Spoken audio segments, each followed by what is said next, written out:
extremely happier after this second performance. Tell us a little bit about what you knew going into this game, different position, and then what you're looking forward to after maybe celebrating with family. Well, I knew coming to this game they had probably one of the best rushers outside of us. So I knew I had to, be on my P's and Q's for sure. Outside of my position, it is what it is. I knew once the situation arose, I may have had to play tackle. I haven't played since high school, but I was like, you know what, played it once, I can play it again. But I got great preparation this week, a lot of help from the defense. I want to shout out like CJ Hicks, JT, Jack, Arvell, all those guys that really helped me try to get my feet back at tackle, try to make me as prepared as I can be.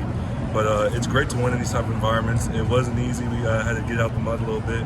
But, at the end of the day, it's a win column. So that's what we're happy about. Donovan, what's the hardest thing about making the transition from left guard to left tackle? It's the different personnel you go up against. At guard, you're going against guys who are about 300 plus.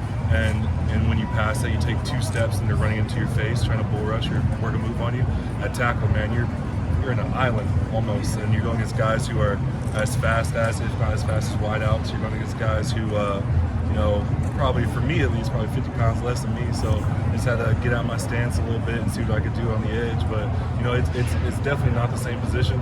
I'm not saying I had a Herculean performance by any means, but I had helped by a lot of guys get me in the right spot. But I was proud of what we did on the field, and so we can take some momentum and keep going.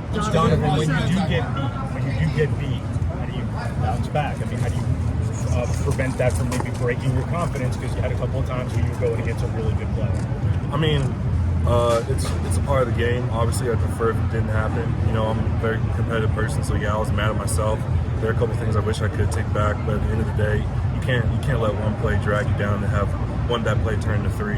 And so we do a whiteboard mentality. Once you have a bad play, you just wipe the whiteboard and you start fresh and go all over again. So yeah, there are a couple blocks out there that I was not proud of, but at the end of the day, I knew I had my brothers had my back, and I had theirs, so we just got to keep on going. Why'd you guys run the ball better today?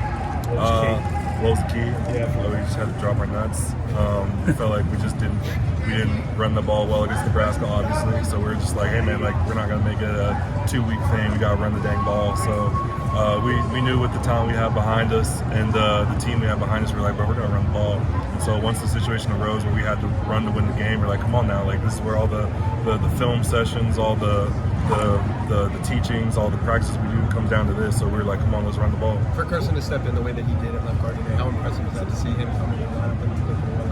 We all knew he had it. He played right. 11 games last year. Exactly. And so we knew he was going to be fine. There was no concern whatsoever. Carson going at left guard. We knew he was going to dominate.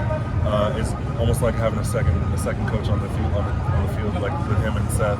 And so it makes things a lot easier. And he came with great confidence, and he had a pretty good job.